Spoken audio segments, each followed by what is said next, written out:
మీరు ఈ గీతా పారాయణం చెయ్యాలి అనుకున్న తర్వాత ఏ బుక్ని ఫాలో అయ్యారు? ఒక బుక్ కాదు సుబ్బారావు గారు, శంకరాచార్య దృష్టి ఒకటి, అది అద్వైతం. రామానుజాచార్య దృష్టి ఒకటి, ఒక మార్గంలో ఉంటుంది, విశిష్టాద్వైతం. మధ్వాచార్య దృష్టి మరో మార్గంలో ఉంటుంది, ద్వైతం. అన్ని మార్గాలు కరెక్టే, అన్ని మార్గాలు కరెక్టే.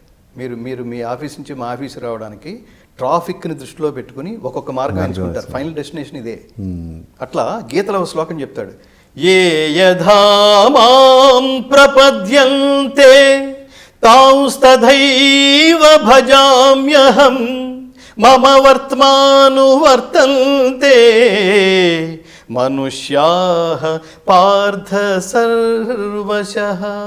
ఎవడెవడు ఏ విధంగా నన్ను తెలుసుకొని కోరుచున్నాడో వాడిని ఆయా విధంగా అనుగ్రహిస్తున్నా. కానీ ఎవరు ఏ మార్గంలో ప్రయాణించినా సర్వవిధముల జనాలు నా మార్గాన్ని నన్ను చేరడం కోసమే వాళ్ళు ట్రై చేస్తుంటారు.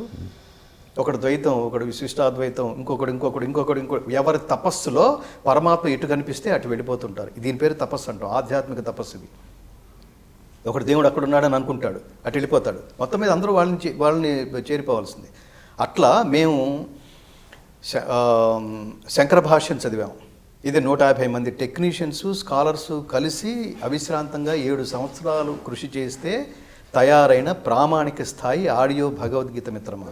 శంకరాచార్య భగవద్గీత, రామానుజాచార్య భగవద్గీత, మధ్వాచార్య భగవద్గీత, వ్యాసాశ్రమం భగవద్గీత, సుఖబ్రహ్మాశ్రమం భగవద్గీత, ఇస్కాన్ భగవద్గీత, రామకృష్ణ మఠ భగవద్గీత, చిన్నజీర స్వామి వారి భగవద్గీత, క్రీస్తు శకం 302లో అభినవ గుప్తపాదులు రాసిన భగవద్గీత, శారదా ప్రియానంద రాసిన భగవద్గీత. ఎన్ని పిచ్చి వాళ్ళలాగా తపస్సు అనమాట, చుట్టూతో పెట్టుకుని మధ్యలో మేము పెట్టుకుని చుట్టూతో గురువులను పెట్టుకుని అలా తయారు చేసిన భగవద్గీత.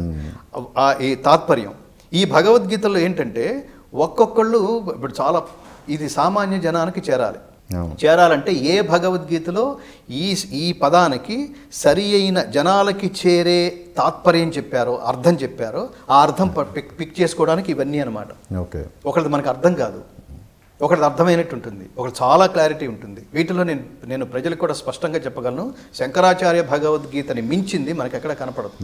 అది మనకి చాలా స్పష్టంగా వాటి అర్థాలు, వాటి భావార్థాల జోలికి వెళ్ళి ఆ మహాత్ముడు జాతికి చేసిన సేవ, మొత్తం హిందూయిజాన్ని అన్ని మతాలని ఐక్యం చేయడంతో పాటు భగవద్గీతకి తొలి భాష్యం రాసినవాడు, ఈ భూమి మీద భగవద్గీతని భాష్యం రాసి ప్రపంచానికి అందించినవాడు. లేకపోతే మీరు ఇంట్రొడక్షన్లో చెప్పారు చూడండి, మహాభారతం అనే 1,00,000 శ్లోకాల సంహితని ఎప్పుడు చదవాలి జనాలు? ఏం ఇంట్రెస్ట్? మన ఇంట్రెస్ట్లు వేరుగా ఉన్నాయి, లౌకిక ప్రపంచంతో ముడిపడిపోయి ఉన్నాయి.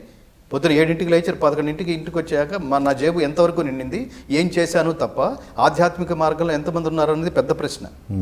అది ఇంకా చాలా డెప్త్ ఉన్న. అసలు ఆధ్యాత్మికత అంటే ఏంటి, మనలో ఉన్న ఆధ్యాత్మికత పర్సంటేజ్ ఎంత, తిరుపతి వెళ్తున్న వాళ్ళు భక్తులా లేకపోతే పర్యాటకులా?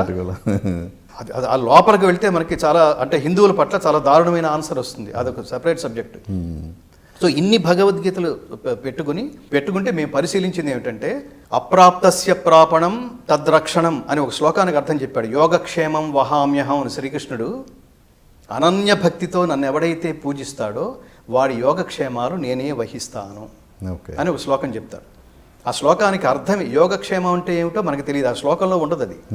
శ్రీకృష్ణ పరమాత్మ ఆయన స్నేహితుడని, భక్తుడని డిజిగ్నేషన్, 2 డిజిగ్నేషన్లు ఒకడికి ఇచ్చాడు, వాడు అర్జునుడు. అలాంటి వాడితో ఆ ఫ్రీక్వెన్సీలో, అంటే ఫ్రెండ్తో మాట్లాడుతున్నాడంటే ఆ ఫ్రీక్వెన్సీలో మాట్లాడుకుంటున్నాడు. మనకు అర్థమయ్యే అవకాశమే లేదు. అర్థం అవ్వాలంటే ఖచ్చితంగా సద్గురువులు, జగద్గురువులే మనకి ఆధారం. ఆ జగద్గురు ఆదిశంకరాచార్య. సో ఆయన ఈ యోగక్షేమం వహామ్యహం అంటే ఏమిటో చెప్తున్నాడు. యోగం అంటేట అప్రాప్తస్య ప్రాపణం, అంటే గతంలో నీకు లేనిది ఇచ్చేస్తాడు, ప్రాప్తింపజేస్తాడు.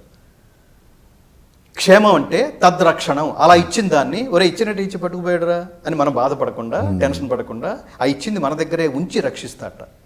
అంత ఇట్లాంటి విశేషమైన అర్థాలని మనకు అందించి భగవద్గీతని జనసామాన్యానికి సులభతరం చేసిన దైవస్వరూపుడు ఆదిశంకరాచార్య.